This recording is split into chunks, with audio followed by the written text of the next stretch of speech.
Arupa study point YouTube ଚ୍ୟାନେଲକୁ ନବମ ଶ୍ରେଣୀର ଛାତ୍ରଛାତ୍ରୀମାନଙ୍କୁ ସ୍ୱାଗତ। ଆଜି ଏହି ଭିଡ଼ିଓରେ ଆମେ ହଲିଡେ ହୋମୱାର୍କ 2025ର ହିଷ୍ଟ୍ରି ଆଣ୍ଡ ପଲିଟିକାଲ ସାଇନ୍ସ ତାର ପ୍ରଶ୍ନ ଉତ୍ତର ଗୁଡ଼ିକ କରିବା। ପ୍ରଥମ ପ୍ରଶ୍ନ ଦେଖ ଯେ ଏସିଆ ଓ ଆଫ୍ରିକାରେ ଭୌଗୋଳିକ ଆବିଷ୍କାର ଫଳରେ କେଉଁ କେଉଁ ବିକାଶ ହୋଇଥିଲା? ଏହାର ଉତ୍ତର ଲେଖିବ। ପଞ୍ଚଦଶ ଓ ଷୋଡ଼ଶ ଶତାବ୍ଦୀର ଭୌଗୋଳିକ ଆବିଷ୍କାର ଫଳରେ ଭିନ୍ନ ଭିନ୍ନ ସ୍ଥାନରେ ଅନେକ ନୂତନ ଅଞ୍ଚଳର ଅନୁସନ୍ଧାନ ମିଳିଲା। ୟୁରୋପୀୟ ରାଷ୍ଟ୍ରମାନଙ୍କରୁ ଏସିଆ ଓ ଆଫ୍ରିକା ମହାଦେଶର ବିଭିନ୍ନ ଦେଶକୁ ଜଳପଥ ଓ ସ୍ଥଳପଥ ଆବିଷ୍କୃତ ହେଲା। ଫଳରେ ଦେଶମାନଙ୍କ ମଧ୍ୟରେ ଯାତାୟାତ ଓ ଯୋଗାଯୋଗର ଅଧିକ ସୁବିଧା ହେଲା। ପ୍ରତ୍ୟେକ ଦେଶ ଅନ୍ୟ ଦେଶ ସମ୍ବନ୍ଧରେ ଜ୍ଞାନ ଆହରଣ କଲେ। ଭୌଗୋଳିକ ଅନୁସନ୍ଧାନକାରୀମାନେ ନୂତନ ଭାବେ ଆବିଷ୍କୃତ ଅଞ୍ଚଳରେ ବ୍ୟବସାୟିକ ଓ ରାଜନୈତିକ ଲାଭ ପାଇଁ ଅନୁକୂଳ ପରିସ୍ଥିତି ଥିବା କଥା ସେମାନଙ୍କର ବିବରଣୀରେ ଉଲ୍ଲେଖ କଲେ। ଏହିପରି ଭାବରେ ଭୌଗୋଳିକ ଆବିଷ୍କାର ଉପନିବେଶ ସ୍ଥାପନ ପାଇଁ ପଥ ପ୍ରଦର୍ଶନ କଲା। ଦ୍ୱିତୀୟ ପ୍ରଶ୍ନ ଦେଖ। ଧର୍ମ ଓ ସଂସ୍କୃତିର ପ୍ରଚାର ହେଉଛି ଉପନିବେଶବାଦର ଏକ ପ୍ରମୁଖ କାରଣ କିପରି ଉଲ୍ଲେଖ କର? ଆମେ ଏହି ପ୍ରଶ୍ନର ଉତ୍ତର କରିବା। ଉପନିବେଶବାଦ ଦ୍ୱାରା ପଛୁଆ ଶ୍ରେଣୀର ଲୋକେ ପାଶ୍ଚାତ୍ୟ ସଂସ୍କୃତି ଓ ଧର୍ମର ସମ୍ପର୍କରେ ଆସି ଅଧିକ ଉନ୍ନତ ଜୀବନଯାପନ କରିବେ ବୋଲି କେତେକ ୟୁରୋପୀୟ ରାଷ୍ଟ୍ର ପ୍ରଚାର କଲେ। ଉପନିବେଶ ସ୍ଥିତ ଅନୁନ୍ନତ ଅଧିବାସୀଙ୍କ ଜୀବନ ଜୀବିକା ବା ଶିକ୍ଷା ଓ ସଂସ୍କୃତିର ଉନ୍ନତି କରିବା ଉଚ୍ଚତର ଜାତିର କର୍ତ୍ତବ୍ୟ ବୋଲି ସେମାନେ ଚିନ୍ତା କଲେ। ଏସିଆ ଓ ଆଫ୍ରିକା ମହାଦେଶର ମୂଳ ଅଧିବାସୀଙ୍କୁ ଏହି ୟୁରୋପୀୟ ଉପନିବେଶବାଦୀଗଣ ଅନୁନ୍ନତ ଓ ଅନଗ୍ରସର ମଣିଲେ। ସେମାନଙ୍କୁ ସଭ୍ୟ ଓ ସଂସ୍କୃତି ସମ୍ପନ୍ନ କରିବା ଏବଂ ସେମାନଙ୍କ ଦେଶରେ ପାଶ୍ଚାତ୍ୟ ଧର୍ମ ପ୍ରଚାର କରିବା ୟୁରୋପୀୟମାନଙ୍କ ନୈତିକ କର୍ତ୍ତବ୍ୟ ବୋଲି ମନେକରି ଉପନିବେଶ ସ୍ଥାପନ କରିବାକୁ ଆଗ୍ରହୀ ହେଲେ। ବର୍ତ୍ତମାନ ତୃତୀୟ ପ୍ରଶ୍ନ ଦେଖ।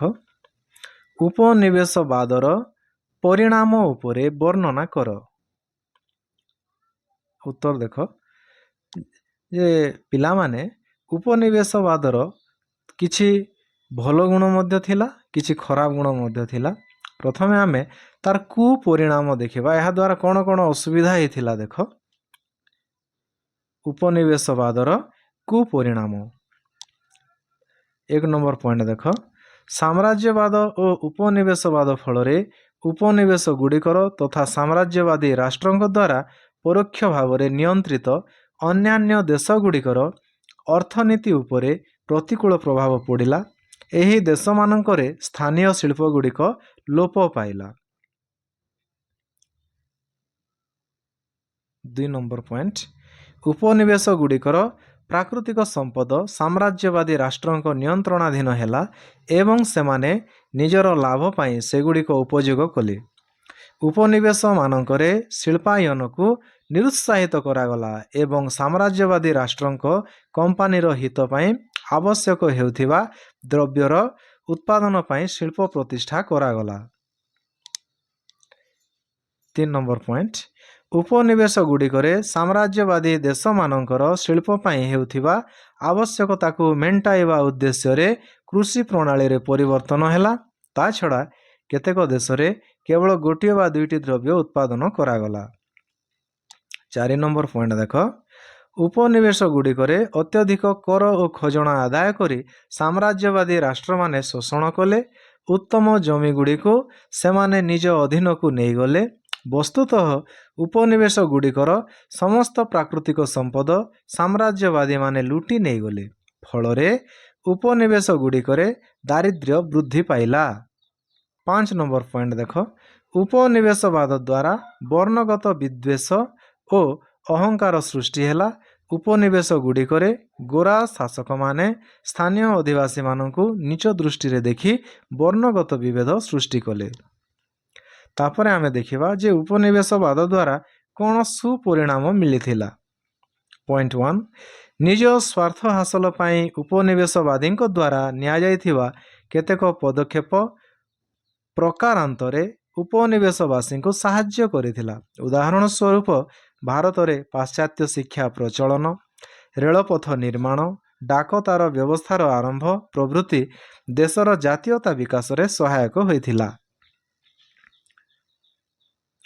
ପଏଣ୍ଟ ନମ୍ବର 2 ଦେଖ, ଉପନିବେଶ ଗୁଡ଼ିକର ଅନ୍ୟ ଦେଶ ସହିତ ବାଣିଜ୍ୟିକ ସମ୍ପର୍କ ସାମ୍ରାଜ୍ୟବାଦୀଙ୍କ ଅର୍ଥନୈତିକ ଅଭିବୃଦ୍ଧି ପାଇଁ ଉଦ୍ଦିଷ୍ଟ ହୋଇଥିଲେ ସୁଦ୍ଧା ପରବର୍ତ୍ତୀ ସମୟରେ ଉପନିବେଶ ଗୁଡ଼ିକ ସ୍ୱାଧୀନ ହେବା ପରେ ଏହା ସେମାନଙ୍କ ଅର୍ଥନୀତିର ପ୍ରଗତିରେ ସାହାଯ୍ୟ କରିଥିଲା।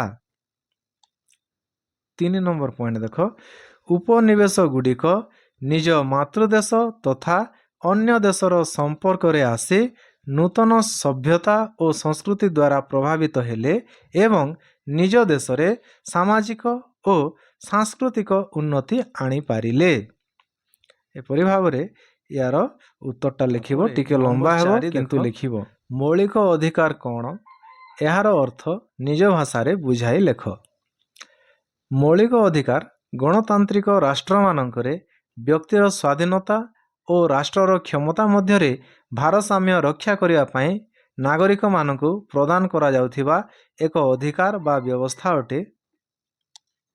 ମୌଳିକ ଅଧିକାର ଦ୍ୱାରା ନାଗରିକ ନିଜର ବ୍ୟକ୍ତିତ୍ୱର ବିକାଶ କରିବା ସଙ୍ଗେ ସଙ୍ଗେ ରାଷ୍ଟ୍ରର ଯଥେଚ୍ଛାଚାର କ୍ଷମତାକୁ ସଙ୍କୁଚିତ କରିଥାଏ।